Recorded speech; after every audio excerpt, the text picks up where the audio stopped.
ইরানের পরমাণু কর্মসূচি রুখতে প্রয়োজন হলেও যুক্তরাষ্ট্রকে ছাড়াই সামরিক হুঁশিয়ারি দিয়েছেন ইসরায়েলের প্রধানমন্ত্রী বেনিয়ামিন নেতানিয়াহু। এদিকে হরমুজ প্রণালীর ভবিষ্যৎ নির্ধারণ নিয়ে ওমানের সঙ্গে ঐতিহাসিক প্রাথমিক সমঝোতায় পৌঁছেছে ইরান।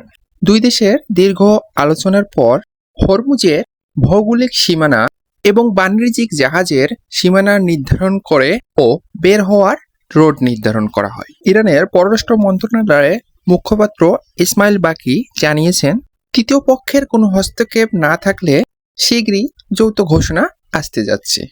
তবে ওমানের সাথে এই চুক্তির যৌথ নিরাপত্তা নিশ্চিত নয় বলে ঘোষণা করেন তিনি।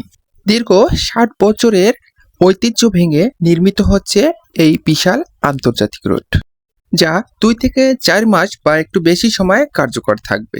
নতুন নকশা অনুযায়ী নৌপথের বড় একটি অংশ থাকবে ইরানের জলসীমায় এবং কিছু অংশ পড়বে ওমানের আয়তায়।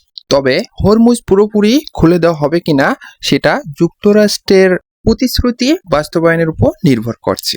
তবে এই হরমুজ প্রণালী ঘিরে মার্কিন তৎপরতা বৃদ্ধির চিত্র ফুটে উঠেছে যুক্তরাষ্ট্রের সেন্ট্রাল কমান্ডের দেওয়া তথ্যে। তাদের তথ্য অনুযায়ী যারা জানিয়েছেন, এ পর্যন্ত 48টি জাহাজের গতিপথ পাল্টে দিয়েছে মার্কিন বাহিনী। এই কূটনীতিক পর্যায়ে আলোচনা চললেও হুমকি ধমকি অব্যাহত রেখেছে ইসরায়েল। ইরানের পারমাণবিক কর্মসূচি অব্যাহত রাখার ঘোষণার পর ইসরায়েলের প্রধানমন্ত্রী বেনিয়ামিন নেতানিয়াহু বারবার হুমকি প্রদান করতেছেন এবং তিনি একতরফাভাবে সামরিক ব্যবস্থার হুমকিও দিতেছেন। যুক্তরাষ্ট্রকে সবচেয়ে বড় মিত্র আখ্যা দিলেও নেতানিয়াহু জানান, ইসরায়েলের নিরাপত্তার স্বার্থে প্রয়োজনে একাই যে কোনো পদক্ষেপ নিতে প্রস্তুত। এদিকে মধ্যপ্রাচ্যে সামরিক যুদ্ধর আঁচ লেগেছে সুদূর ইডেন উপসাগরেও। সৌদি আরবের একটি ব্যালিস্টিক তেলবাহী জাহাজের আক্রমণের ও ব্যালিস্টিক ক্ষেপণাস্ত্র হামলার দাবি করেছেন ইয়েমেনের হুদি বিদ্রোহীরা।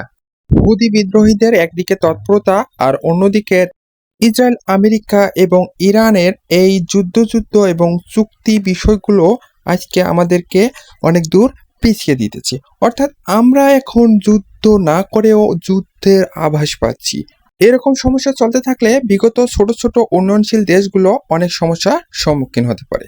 সমস্যা সমাধানের বিকল্প পথ হিসেবে অলরেডি কিন্তু জোট বেঁধেছে অনেক দেশ, তার মধ্যে বাংলাদেশও কিন্তু পিছিয়ে নেই। বাংলাদেশও অলরেডি একটি জোটের সদস্য হিসেবে আত্মপ্রকাশ করেছে, যেটা হবে হুদি বিদ্রোহী এবং অন্যান্য বিদ্রোহীদের বিরুদ্ধে এই জোট।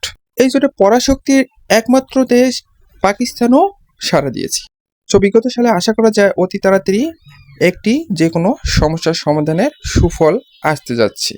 ধন্যবাদ, ভালো থাকবেন, সুস্থ থাকবেন। আসসালামু আলাইকুম।